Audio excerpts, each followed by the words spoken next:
एक गंगापुर नाम का गांव था। यहाँ इस बार की गर्मी इतनी ज्यादा थी कि नदी, तालाब और कुएं सभी सूख गए थे। गांव वाले इस गर्मी से परेशान थे। अरे बाप रे, ये कैसी गर्मी है। लगता है सूरज आग बरसा रहा है। सही कहा हरिया भैया। तालाब का पानी तक सूख गया है। खेतों में फसल भी सूख रहे हैं। कहाँ से लाएं पानी? अब क्या कर सकते हैं, कुदरत के आगे किसका जोर चलता है। चलो घर चलते हैं। जब हरिया और सुधीर दोनों अपने घर की ओर चले जाते हैं, तभी उन्हें अपने घर के बाहर एक बाबा दिखाई देता है। बेटा, भिक्षा दो, थोड़ा पानी, थोड़ा अनाज दो। अरे बाबा, कहाँ से दे अनाज और पानी। तालाब और कुएं सूखे पड़े हैं। पानी की वजह से फसल भी सूख गए हैं। गांव वाले की बातें सुन के बाबा सोचते हैं कि क्यों ना इन गांव वालों की मदद की जाए। ये बेचारे गांव वाले पहले ही इतनी गर्मी से परेशान। फिर बाबा सोचते हुए कहते हैं, बेटा, मेरे पास एक उपाय है। अगर तुम सब गांव वाले मुझे अपने बचे हुए अनाज से मुझे कुछ अनाज दे दो, तो मैं उससे हवन करके बारिश करवा सकता हूँ। बाबा की ये सब बातें सुन के सभी गांव वालों को बाबा पे शक होने लगता है और वे सब आपस में बात करने लगते हैं। ये बाबा हमसे हमारे बचे हुए अनाज मांग रहे हैं। ये जरूर दूसरे गांव का कोई ठग है जो हमसे हमारे बचे हुए अनाज लेना चाहता है। हाँ विमला बहन, तुम सही कह रही हो। ये जरूर ढोंगी बाबा है।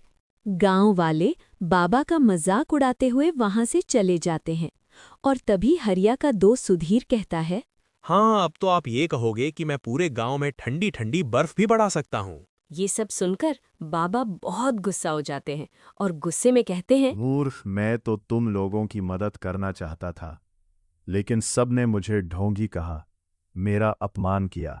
मैं इस गांव को श्राप देता हूं। इस गांव में कभी गर्मी नहीं होगी। हर मौसम सिर्फ ठंड ही ठंड होगी। बाबा के श्राप देते ही गांव का मौसम बदल जाता है। बर्फ गिरने लगती है। अरे, अचानक से बर्फ कैसे पड़ने लगी? हरिया भैया, लगता है बाबा का श्राप तो सच हो गया। चलो गांव वालों के पास चलते हैं। जब हरिया और सुधीर गांव वाले के पास पहुंचते हैं, तब एक गांव वाला कहता है, अरे हरिया, सुधीर, ये हमारे गांव के मौसम को अचानक क्या हो गया? ये बर्फ कैसे पड़ने लगी? हमने बाबा को ढोंगी बोल के उनका अपमान किया, जिस कारण से बाबा ने हमारे गांव को श्राप दिया है।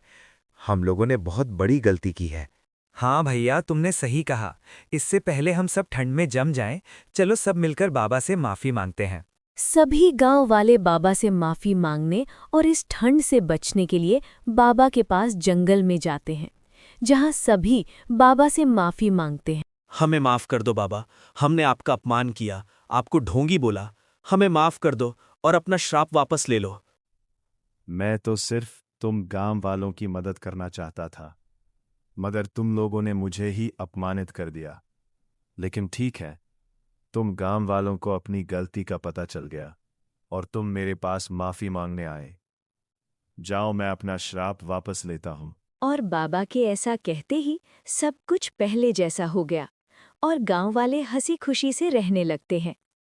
इस कहानी से हमें ये सीख मिलती है कि हमें कभी दूसरों का अपमान नहीं करना चाहिए। अगर कभी आपसे भूल हो भी जाए तो उसे गलती की माफ़ी मांग लेनी चाहिए, इससे पहले कि बहुत देर हो जाए। ऐसे ही वीडियो देखने के लिए हमारे चैनल को सब्सक्राइब करें।